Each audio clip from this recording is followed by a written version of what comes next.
Morning news India में आपका स्वागत है। मैं अंबिका।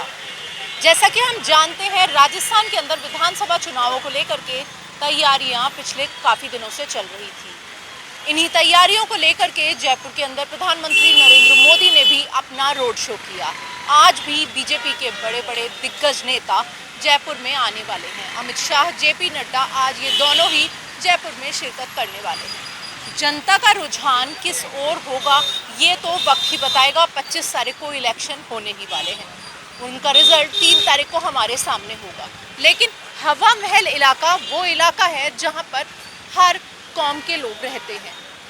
आइए बात करते हैं हवा महल इलाके में उन व्यापारियों से जिनके हिसाब से यहाँ पर कौन सी पार्टी आनी चाहिए, कौन सी पार्टी का नेता यहाँ पर जीत सकता है। बीजेपी की ओर से हवा महल इलाके में बालमुकुंदाचार्य जहां खड़े हुए हैं, वहीं कांग्रेस की ओर से आर तिवारी अपना पक्ष रख रहे हैं।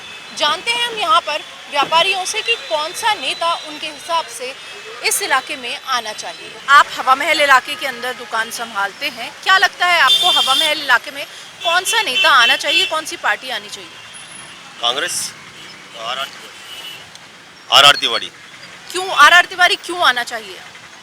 दीदी वो क्या है, हर चीज़ को समझता भी है और फिर वो पुराने चावल है तो वो उस चीज़ को समझता है। तो आर तिवारी क्या है काम करेगा वो। तो कांग्रेस का तो पहले यहाँ पर दूसरा नेता रहा है शुरू से ही। इस बार टिकट को बदल दिया गया, आर तिवारी को मौका दिया गया, वहीं महेश जोशी को मौका नहीं मिला इस इलाके से। उसके पीछे का क्या कारण है? दीदी उसने जो महेश जोशी ने जो काम किया था वो काम लोगों को जमा नहीं, मतलब हम भी उनके समर्थक में नहीं, क्योंकि इसलिए कि एक तो इसके लड़के के साथ जो हुआ था कांड, उसके कारण है। कुछ कारण यहाँ भी हुआ था, हवा महल के यहाँ फांसी खा ली थी किसी ने, वो भी इसके ऊपर वो इल्ज़ाम थे। इस चक्कर में आर तिवारी को दिया गया। तो जब आपको लगता है कि कांग्रेस के जो पिछले प्रत्याशी थे उनकी तरफ से बेहतर काम नहीं किया गया, तो वापस कांग्रेस को ही टिकट देना कहाँ तक उचित होगा? वो हम तो गहलोत की शक्ल पे देंगे। गहलोत साहब है जो है, गहलोत ने अच्छा किया है। अगर मेरे एक वोट से किसी गरीब का 25 लाख तक का इलाज फ्री होता है तो मेरा वोट तो कांग्रेस को है बस।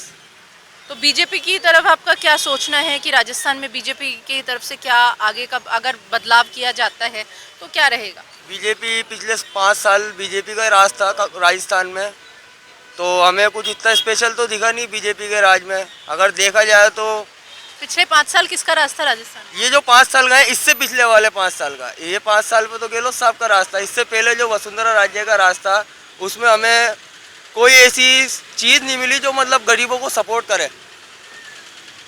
तो अगर मेरे एक वोट से, अगर मैं तो एक ही बात कहना चाहूँगा, मेरे एक वोट से अगर किसी गरीब का 25 लाख रुपए तक का इलाज फ्री होता है तो मेरा वोट तो कांग्रेस को जाए। जी, आपको क्या लगता है हवा महल इलाका राजस्थान के अंदर एक बहुत ही नामचीन इलाके में से आता है? बाहर से कोई भी टूरिस्ट आता है तो वो भी इस इलाके में आता है, क्योंकि हवा महल हम जानते ही हैं एक धरोहर के रूप में माना जाता है। इसी इलाके से तय होता है कि कौन सा नेता जयपुर की राजनीति में, राजस्थान की राजनीति में अपना नाम कमाएगा। तो क्या लगता है आपको इस इलाके के अंदर कौन सा नेता जीतना चाहिए? ये हमारे तो हिसाब से तो आर तिवारी जी आने चाहिए, नया बंदा। आर तिवारी के चेहरे की वजह से आप लोग वोट देंगे या कांग्रेस की चेहरे की वजह से उससे दीजिए? आपके चेहरे पे वोट दे रहे हम लोग। रफीक खान के वोट चेहरे पे वोट दे रहा है, अमीन कागदी के वोट दे रहा है। क्या इन लोगों ने काम करा है जयपुर के अंदर। आज जो जयपुर को इतना हेरिटेज बनाया है सब इन लोगों ने, गहलोत सरकार ने बनाया। बीजेपी ने तो आज तक कोई काम ही नहीं करा यहाँ। जी, अगर राजस्थान का जो पिछला रिकॉर्ड रहा है शुरू से कि 5 साल तक बीजेपी और 5 साल तक कांग्रेस, अगर उस तरीके से देखा जाए तो कांग्रेस की सरकार 5 साल अपना काम कर चुकी है, तो क्या वही पैटर्न रिपीट होगा राजस्थान में या उस पैटर्न को बदल दिया जाएगा? नहीं, अभी और कार्यक्रम और गहलोत साहब और बढ़ा दिए उन्होंने, और काम करेंगे। जो काम कर चुके हैं उससे भी बढ़कर और काम करेंगे वो।